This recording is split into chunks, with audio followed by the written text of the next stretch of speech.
You go through life thinking you're Ryan Philippe from The Way of the Gun, and then one day you wake up and you're just James Caan. Now, saying just James Caan sounds going to mean he had a very, very good career anyway. The reason I bring this up is because I found myself pulling a variety of snub-nosed revolvers out of a bag.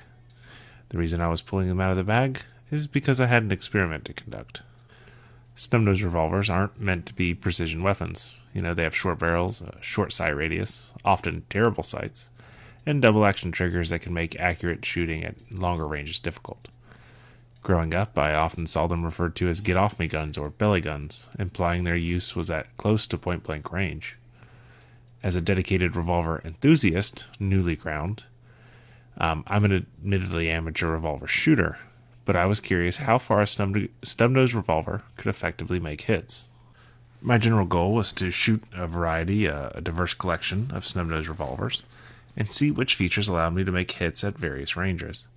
I'm not an expert, or even a good revolver shooter in general, or a good shooter in general, and with those qualifications, I think I'm a good choice to approach the subject. Namely because most people aren't experts, and aren't revolver masters. Skill level plays a huge role in your ability to make hits, but most of us aren't going to shoot like Caleb Giddings or Daryl Bulkey with a snub-nosed revolver. So I grabbed a few of my dedicated snub-nosed revolvers to figure out how far I could shoot, and what played a role in my ability to make hits beyond point-blank range. My revolvers of choice were a Smith & Wesson 940 I recently reviewed, a Smith & Wesson 432 PD, a Smith & Wesson 432 Ultimate Carry, and a Smith & Wesson Bodyguard 38, the polymer Bodyguard 38, not the cool one. Now, these are all Smith & Wessons, and I did that on purpose to avoid any kind of company bias. That way it doesn't make it seem like a Smith & Wesson inherently outshoots a Taurus or vice versa. Plus, Smith & Wesson is the name in snub-nosed revolvers, with their frame J-frame designs. I chose these guns because they represent several different configurations and several different calibers. This includes 9mm, 38 Special, and two 32 H&R Magnum revolvers. Now the testing was pretty simple. I started shooting at 7 yards and then moved to 15, 25, and settled finally at 50 yards. The testing consisted of shooting 5-round groups at each range. At 7, 15, and 25 yards, my target was an 8-inch circle. Think of it as like a bitch-made B8 because the scoring rings make me crack under pressure. At 50 yards, my target grew into an IPSC-sized steel target. Pretty big, pretty easy to hit with most guns, so I figured it'd be fair enough to use with a snub-nosed revolver. Now at each range, I fired 3 groups per gun. So each gun at each range fired 15 rounds, and then I documented the best group. When I got to 50 yards, ammo restrictions kind of went out the window. I realized I had some extra ammo on hand with certain calibers, so I tried over and over until I just ran out of ammo with each gun. My discoveries aren't going to be that controversial. In fact, they'll probably feel like common sense, but this was a fun experiment to conduct. If I'm going to be out there shooting a wallet's worth of revolver ammo, I might as well make a YouTube video about it. So I found several different factors that contributed to my ability to make hits. Skill is going to be the biggest factor in any shooting, so it's no surprise the biggest factor is skill level. I guarantee that an experienced revolver shooter, like the aforementioned Daryl Bulkey, can pick up a bare bones 38 Special Snub-Nose, like this craptastic Bodyguard, and make hits at 50 yards all day. I can't do that, but since I picked up revolvers, I've seen my own skill grow significantly, and I've seen a drastic increase in accuracy and decreases in group size. Skill and practice are going to be the most important factor in making long-range hits. No big surprise there. So, skill's the most important factor, but the second most important factor is sights. So the Bodyguard comes with traditional revolver sights, which are terrible for me. I just suck with them. It's a front sight that you have to align with a trench in the center of the top strap. For me, this was the worst system for making hits. I struggled to land 5 rounds on paper at 7 yards and had to settle for 4 out of 5 inside the 8-inch circle. The Bodyguard and Smith & Wesson 940 are very similar. They both have very small grips and short barrels. Both chamber, I guess what you'd call a full-powered revolver cartridge. One is 9mm, one is 38 Special. They have very similar recoil. The biggest difference is that the Smith & Wesson 940 features a dovetailed rear sight and an XS front sight. Within 15 yards, the 940 was on paper. At 25 yards, I got all 5 rounds on paper, but just barely. This was it counts if it breaks the line kind of thing. Out to 50 yards, I landed 2 out of 5 on an IPSC-sized target with a 940. In the past, I've actually landed 3 out of 5 pretty consistently, so I guess I was just a little off that day. Now with the simple sights of the Bodyguard, I was only able to hit the IPSC size steel target once out of those 5 rounds, and I was able to do that for 2 runs. And my groups at 25 yards were terrible. I landed 2 shots in the 8-inch circle, and that was it. Now the 432 UC proved to be very impressive. It has the same style sights as the 940, and I was able to land all my shots at 7, 15, and 25 yards. At 50 yards, I hit the target 3 times out of 5, which isn't bad. Ultimately, I think the 432 UC is the easiest to shoot accurately with iron sights, because when we move to the Smith & Wesson 432 PD, we have a red dot.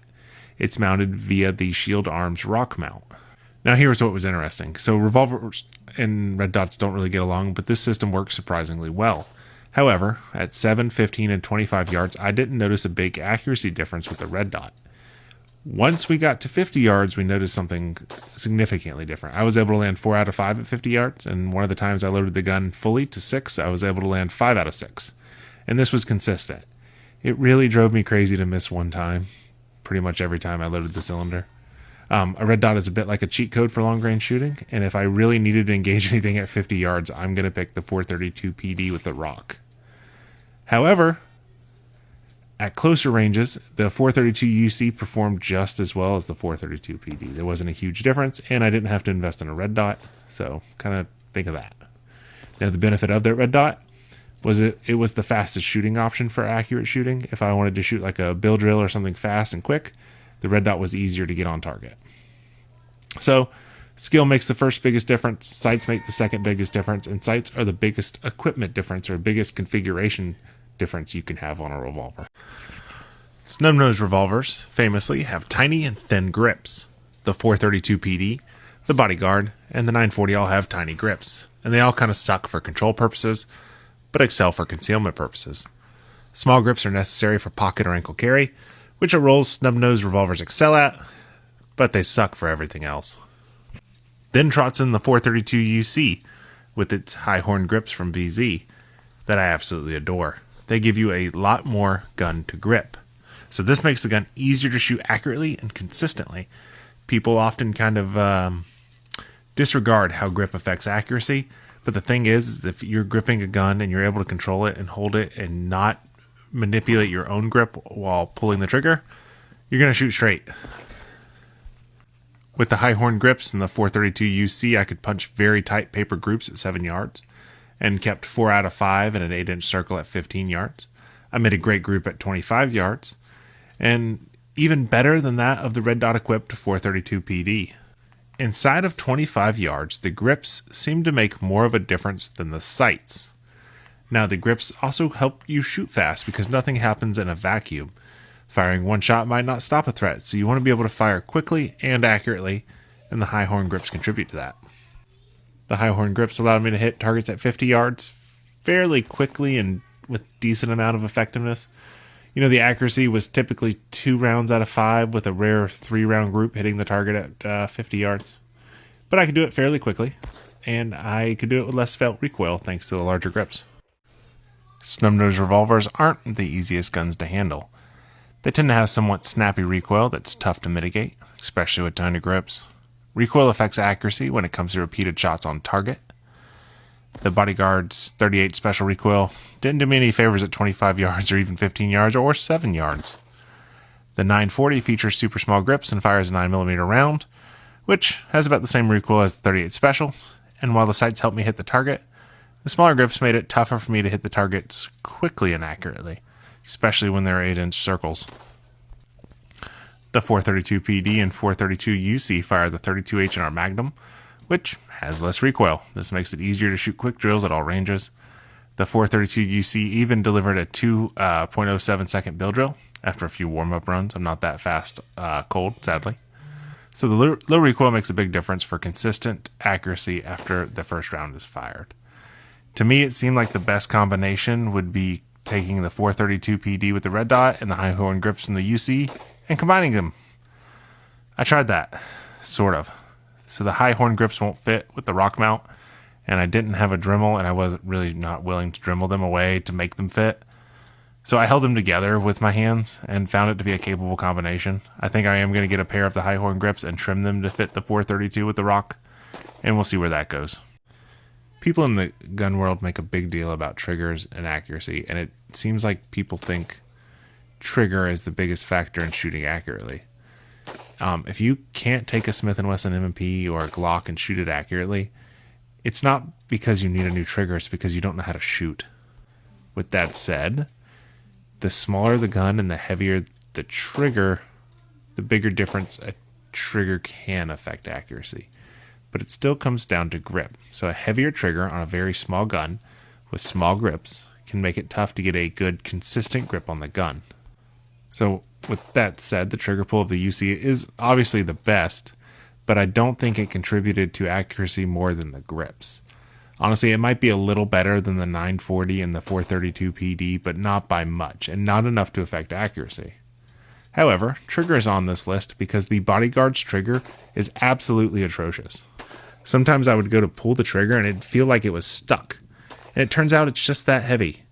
And when a grip is that heavy, I can't help but pull with my entire hand, which makes it tough to keep a good consistent grip on the gun. If I'm moving every finger while I'm trying to pull that trigger because the trigger is so damn heavy, it's going to affect my accuracy.